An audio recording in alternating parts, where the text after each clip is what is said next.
Welcome to my YouTube channel. आज मैं आप लोगों का बहुत बहुत स्वागत करता हूं मेरे इस यूट्यूब चैनल में। मैं सत्यम कुमार गुप्ता, आप लोगों का दोस्त। आइए हम लोग चलते हैं प्रमेय संख्या में प्रश्नावली 1.4 जो कि कक्षा 8 विषय गणित में स्टार्ट करते हैं इसके प्रश्नावली को और हम देखते हैं।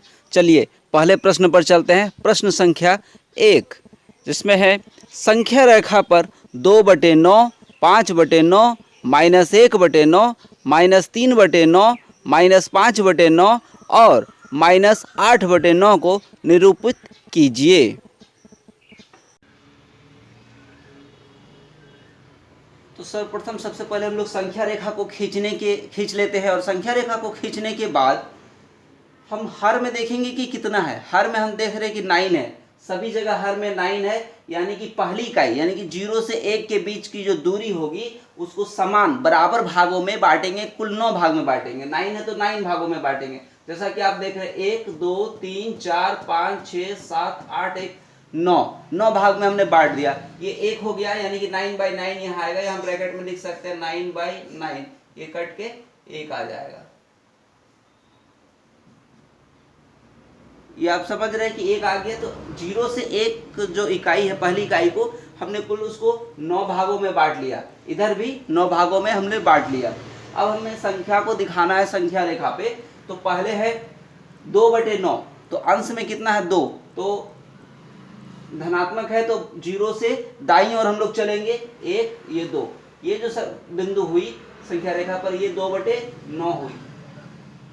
उसके बाद उसी तरह से हम लोग अगला गिन लेंगे 5/9 जाना है। 3 4 1 5। अब ऋणात्मक है तो ऋणात्मक में हम लोग 0 से बाईं तरफ जाएंगे। -1/9, तो 0 से बाईं तरफ जाएंगे। -1/9 ये पहला हुआ, -1/9। उसी प्रकार ये दूसरा हुआ, ये तीसरा हुआ, तो -3/9। उसके -5/9 है तो ये 4 होगा, ये 5 होगा, तो -5/9। उसके बाद है -8/9, तो 6 7 8, तो -8/9। इस प्रकार से हमने संख्या रेखा को दिखा दिया। संख्या रेखा पे सभी बिंदु को दिखा दिया। आप इसको चाहें तो आप इस प्रकार से घेर भी सकते हैं।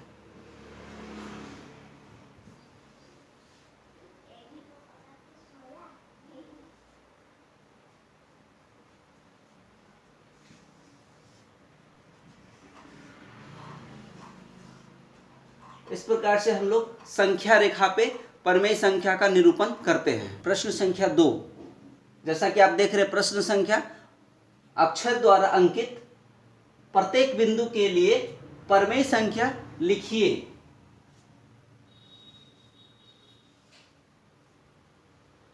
तो हम अक्षर देख रहे हैं कि A B C D E, 5 को यहाँ दिया हुआ है। A B C D, A की जगह खाली है, B की जगह खाली है, C की जगह खाली है और D की जगह लिखा हुआ 10/5 और E की जगह खाली है और ये शून्य है। शून्य के दाहिनी ओर हमको चलना है। तो हम देख रहे हैं कि नीचे 5 है, तो 1 2 3, 3 के बाद यहाँ हो जाएगा 4 और ये हो जाएगा 5। तो हम लोग यहाँ इसको लिखेंगे। ए का कितना होगा, ए जो अक्षर है उसके द्वारा अंकित कौन सी बिंदु है, बी का। उसी प्रकार सी डी और ई। तो आइए पहले देखते हैं ए का कितना होगा। तो 0 के बाद दाहिनी ओर 1/5, 2/5, 3/5 और ये जो खाली जगह है ये कितना होगा, 5 है। यानी कि यहाँ पहले यूनिट को हम लोग इकाई को 5 बराबर भागों में बांटे हैं। तो 3 के बाद हो जाएगा 4/5, तो हम लोग लिखेंगे ए का जगह 4/5 और फिर बी है 5/5, 5/5, 5/5 हम लोग लिख दिए। 5/5 यानी कि ये 1 है। उसके बाद 6/5, 7/5, यहाँ हो जाना चाहिए कितना, 8/5। उसी प्रकार डी का तो दिया हुआ है 10/5 और ई का हम लोग देख रहे हैं कि 10 11। उसके बाद यहाँ कितना होना चाहिए, 12, तो ये हो जाएगा 12/5। तो दी हुई अक्षर को हम लोग संख्या रेखा पर से जो अंकित किया हुआ था उसके अनुसार इसको हम लोग लिख दिए और ये हमारा इस प्रकार से आंसर हो गया। आइए अब प्रश्न संख्या हम लोग 3 में चलते हैं। निम्नलिखित संख्याओं को संख्या रेखा पर निरूपित कीजिए। संख्या रेखा पर जो दी हुई संख्याएं हैं इनको हमें निरूपित करना है, तो बारी बारी से सभी का अलग अलग करना होगा। तो पहले ए नंबर में हम देख रहे हैं कि 3/4 है। तो पहला जब हम लोग हल करेंगे, इसको बनाएंगे, तो हम लोग देखते हैं कि हर में कितना है 4। तो हम लोग 0 से लेके 1 तक के, 0 से लेके 1 जो पहली इकाई होगी हमारी, उसको हम लोग कुल 4 बराबर भागों में बांटेंगे और उसके बाद अंश को हम लोग 1 2 3 गिन करके जहां होगा वहां पे रख देंगे। तो आइए ए नंबर प्रश्न को बनाते हैं। संख्या रेखा पहले खींचनी है और हम लोग देख रहे हैं कि धनात्मक है, तो ये 0 से दाहिनी ओर चलेगी। तो हम लोग जो 1 होगी उसको 4 बराबर भागों में बांटना है, 1 2 3 4। अब हम लोग इसको निरूपित कर देते हैं। अंश में है 3, यानी कि हम लोग 0 से दाहिनी ओर 3 तक गिनेंगे। फर्स्ट 1 2, ये हुई 3, यानी कि ये 3/4।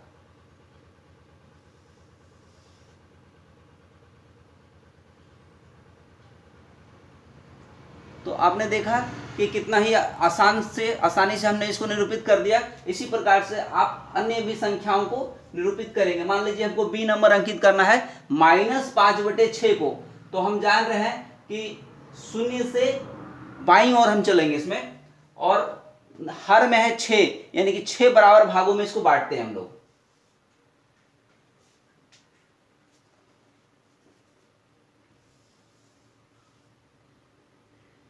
1 2 3 4 5 6, ये 6/6, तो ये -1 कट जाएगा, -1 हो जाएगा। अब हमें दिखाना -5/6, तो -5/6 अंश में गिनेंगे। अंश में -5 है, तो 1 2 3 4, ये पांचवा, ये जो बिंदु हुई पांचवा, ये -5/6 हो गई। उसी प्रकार से अब हम लोग सी नंबर, तो हम देख रहे हैं कि 0/5 है, तो 0/5 है, 0 है, तो पहले हम लोग 0 हुआ ये। अब 0/5, ये 5 हिस्सा में बटेगा, 1 2 3 4 और ये पांचवा है।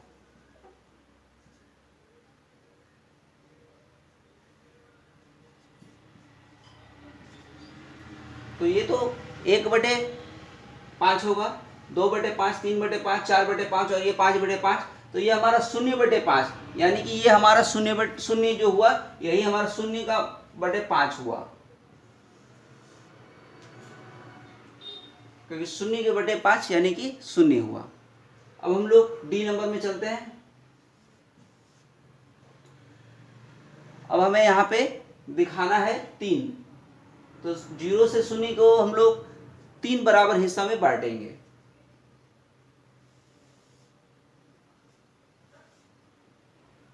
1 2 3, तो ये जो हुआ 3, ये 3/3। उसके बाद आगे 4 5, तो 5/3, यानी कि यहाँ 1 हो गया, 3/3 घटेगा तो 1 हो जाएगा। उसके बाद 5/3, ये हमारा 5/3। इसी प्रकार आगे भी वो हो जाएगा 6/3, यानी कि 6/3, यानी कि ये क्या है, 2 है। 0, यहाँ पे 0 है, 0 1 2, हर में जितना रहता है उतना बराबर भागों में हम लोग बांटते हैं। हर में हम देख रहे हैं कि 3 है, तो 3 बराबर भागों में हमने बांटा इसको। फिर यहाँ पे 5 है, तो हमने अंश में जितना रहेगा उसको यहां से गिनेंगे, 1 2 3 4 और ये पांचवा, तो 5/3 हो गया। इस प्रकार से डी नंबर कंप्लीट हुआ। अब हम लोग ई नंबर में है -11/6। तो अब हम लोग इसको क्या करते हैं, सबसे पहले संख्या रेखा खींचेंगे और 0 से बाईं ओर चलेंगे, क्योंकि माइनस वाला है और कितने भागों में बांटना है, तो 6 भागों में इसको बांटना है। तो 1 2 3 4 5 6, ये 6 हुआ। ये 6/6 हुआ, यानी कि -1 हुआ। 6/6 ये माइनस में है तो माइनस दिए।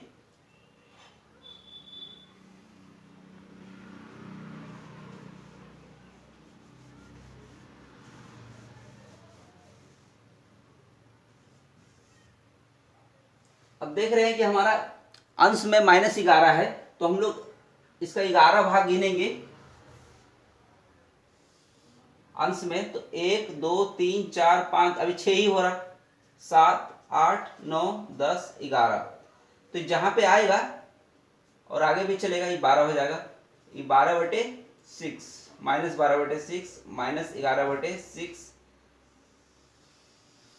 इस प्रकार हम लोग संख्याओं का निरूपण करते हैं। तो आपने देखा कि -11/6 यहाँ आया, ये कटेगा तो कितना होगा, ये -2 होगा, ये -1 है, इसे 6 भाग में बटाया।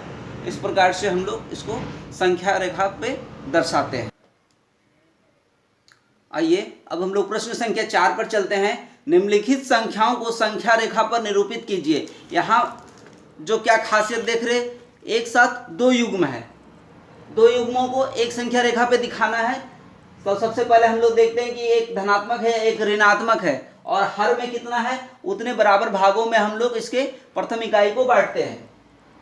तो सबसे पहले आइए संख्या रेखा खींच लेंगे, एक सीधी लाइन, उसके बाद शून्य दिखा देंगे, और एक तरफ ऋणात्मक और एक तरफ धनात्मक होगा। तो धनात्मक दाहिनी ओर हमें लेके चलना, 3 भाग में बांटना है, 1 2 3। उसी प्रकार हमें बाईं ओर भी बांट देना, 3 भाग में 1 2 3। अब देखना है कि अंश में कितना है। पहले देखते हैं 4/3, तो 1 2 3 ही हो रहा है यहाँ पे, यानी कि इससे आगे जाएगा उसी बराबर भाग में बटेगा, तो ये 4/3, ये और आगे तक ये जाएगी। और इधर अब हम दिखा देंगे -2/3 को। तो बाईं ओर जाना है, अब हम 0 से बाईं ओर, माइनस वाला जो बाईं ओर जाना है। तो 1 ये 2, तो ये हुआ -2/3। तो इस प्रकार ये जो बिंदु है संख्या रेखा पर, ये इन परिमेय संख्याओं को दर्शाएगा। आप यहां देख रहे हैं ये जो होगा 0 1 2 3, 3 यानी कि 1, क्यों 3/3 है, 3/3 यानी कि 1। इस प्रकार से अगले प्रश्न की ओर चलते हैं, बी नंबर। अगला प्रश्न में हम लोग देख रहे हैं कि हर में है हमारा 7, तो हमें इकाई को, प्रथम इकाई को कितने, लगभग 7 भाग में बांटना है। तो आइए बांटते हैं, एक धनात्मक एक ऋणात्मक इसमें भी है।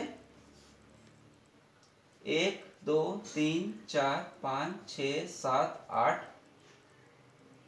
8 भाग में नहीं, 9 7 ही भाग में करना, 7 है। तो 1 2 3 4 5 6 7, 7/7, यानी कि ये 1 हो गया। अब उसी प्रकार इसको भी हम लोग बांट देंगे माइनस में, 1 2 3 4 5 6 7, ये हुआ 7, यानी कि -7/7, यानी कि -1। और आगे इसी तरह से ये चलेगी, 8 9, इसको थोड़ा ऊपर कर देते हैं।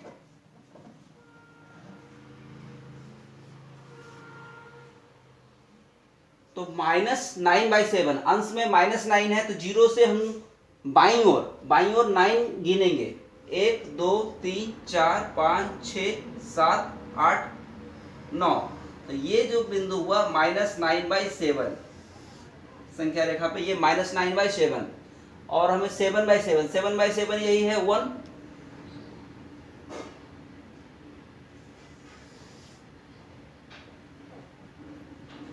तो इस प्रकार से हम लोग संख्या रेखा पर परमेय संख्याओं को दर्शाते हैं। आइए अब हम लोग प्रश्न संख्या 5 पर चर्चा करते हैं। ऐसी 5 परमेय संख्या लिखिए, ए नंबर, जो -2 से छोटी हो, -2 से छोटी हो। इसके लिए, इसको समझने के लिए हम लोग संख्या रेखा पे चलते हैं पहले।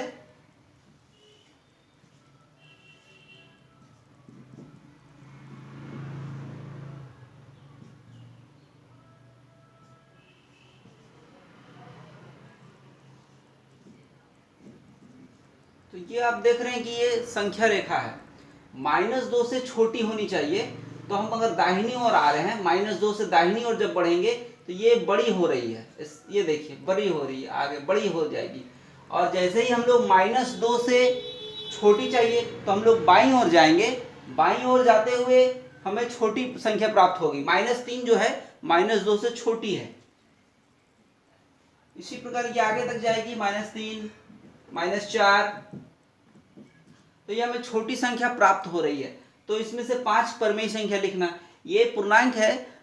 अब यदि इसके नीचे परमेय संख्या भी कहलाती है, क्योंकि परमेय संख्या के नीचे यदि किसी पूर्णांक के नीचे कुछ नहीं है तो हम लोग मानते हैं कि 1 होता है।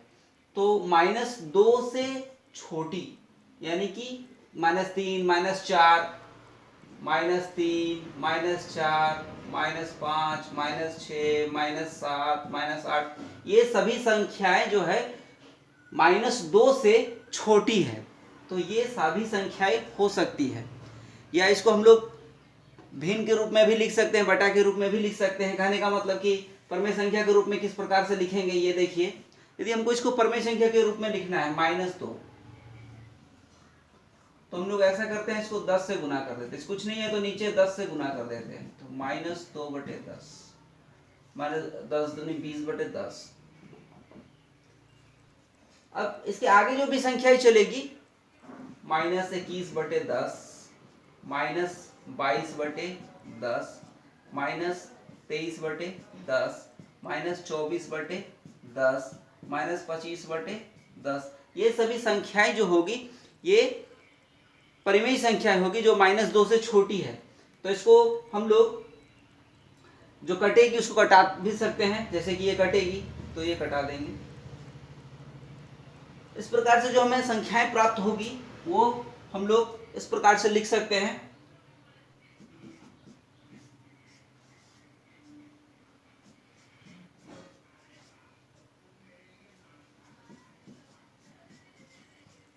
ये कटेगी,